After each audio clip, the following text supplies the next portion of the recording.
Good morning and welcome to another edition of Driving with Duck on YouTube and on Facebook. I've done so many different iterations of topics over the past couple days. I'm really pressing myself to make this work. Not a lot of people are watching these, and that's okay. I said to myself, not a lot of people would, and that is totally fine. Even though secretly I think I wish more people would, because I have a lot to say. But out of nowhere, this idea just came to me. I think we're in the middle of a pandemic and people are starting to feel all kinds of issues. And depression is setting in and has been set in for a long time. We're about to hit spring right now. And I want to say something to a lot of people for a lot of various reasons. But I want to tell you that you're okay. Now, I am not a millionaire. I don't have all the answers. I'm not a successful person to the fact that I own my own business and that I don't have debt and that I'm a public motivational speaker or that I'm a life coach. But you're okay. We are going to be okay. Life is very hard, and there are days when I too wake up, and there are days when I get out of my vehicle and I forget my mask on my front seat or attached to my phone holder on my dash, and I think, oh shit, I gotta go back and grab it. And I get stressed that I gotta go in the store wearing a mask, but I promise you, we are going to be okay. There are days when I think I gotta go to this freaking job and deal with this crap. I gotta deal with administration, or I gotta deal with this boss, or I gotta deal with this situation. But we are going to be okay. We've got to deal with our family. We've got to get through it together. It is okay to go to bed at night and cry sometimes and feel like I don't know if I can wake up tomorrow and do this another day.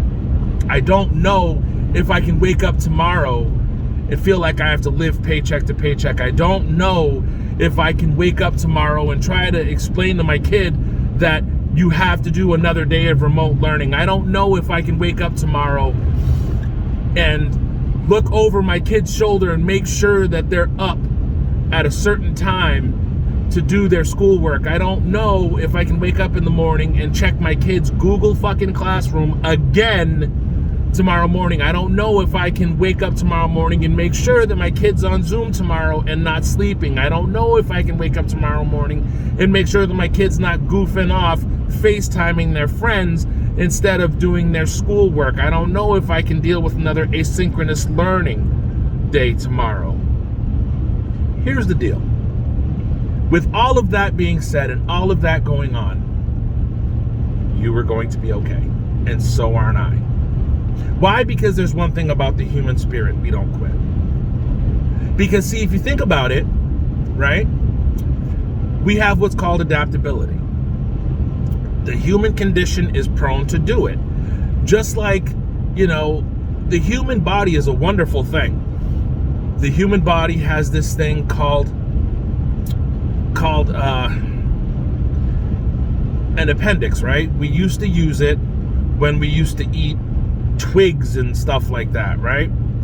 Back when we were Neanderthals and we friggin' foraged and stuff like that and ate things that we really don't eat anymore.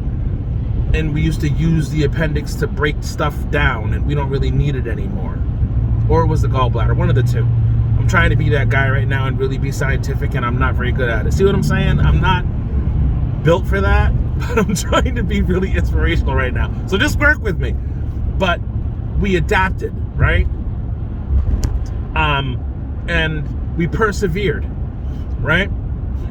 We used to be much more hairier thousands of years ago to be warmer, but the climate changed and so did we, right? We can do that. Just like regionally, if you think about it, Languages, right? We adapt to where we live at, hence why we have different dialects of English, right? We adapt. The human condition is a wonderful thing. We can adapt to what we're doing. We are now a year into this pandemic. We can adapt. It just depends on how pliable you are to what you are.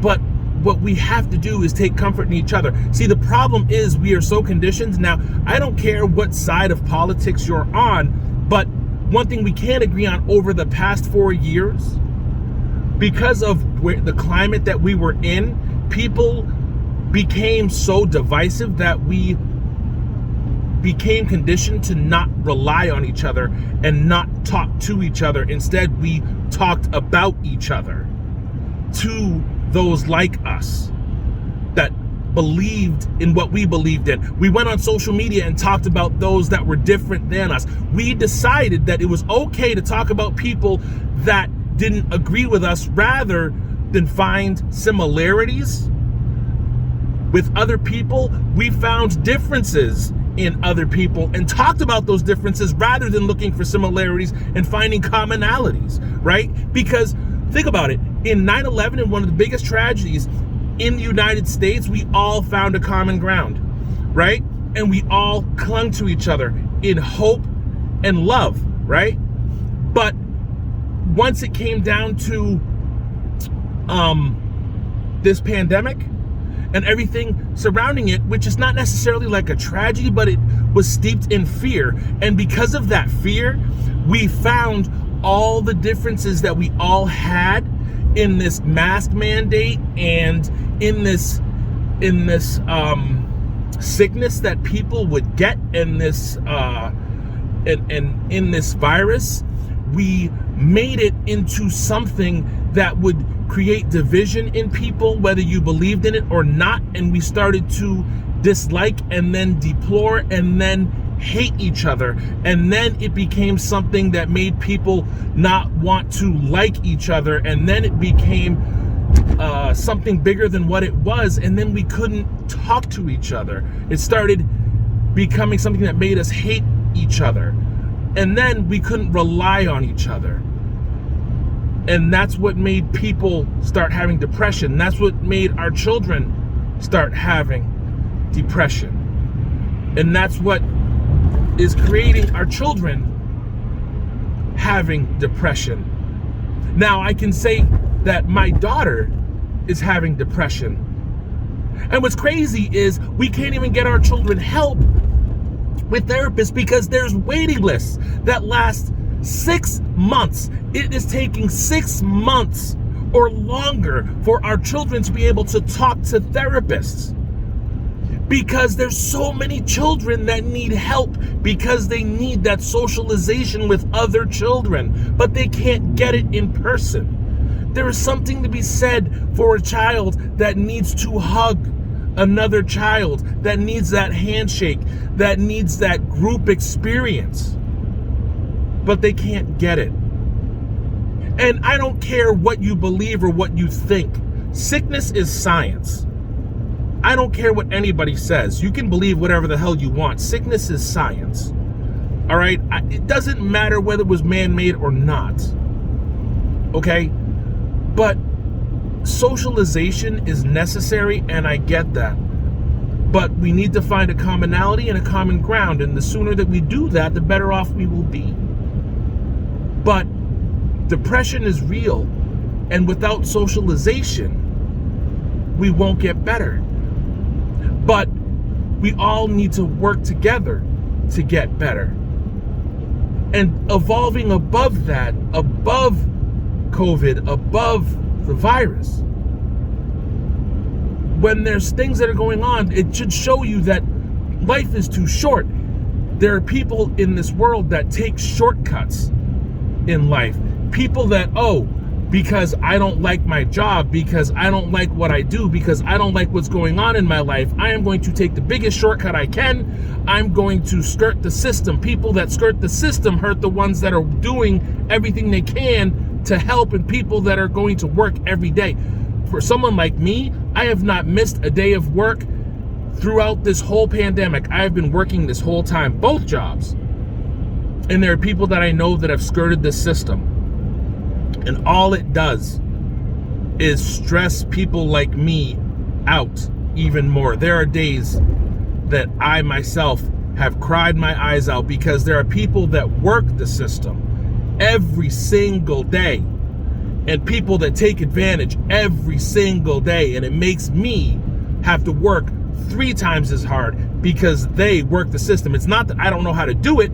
It's just that I choose not to work the system, because if every single person works the system because they know how to, those that can't work the system have to work 4 times as hard if I am one more person that works the system. And I am not built like that, so I'll continue to do what I do.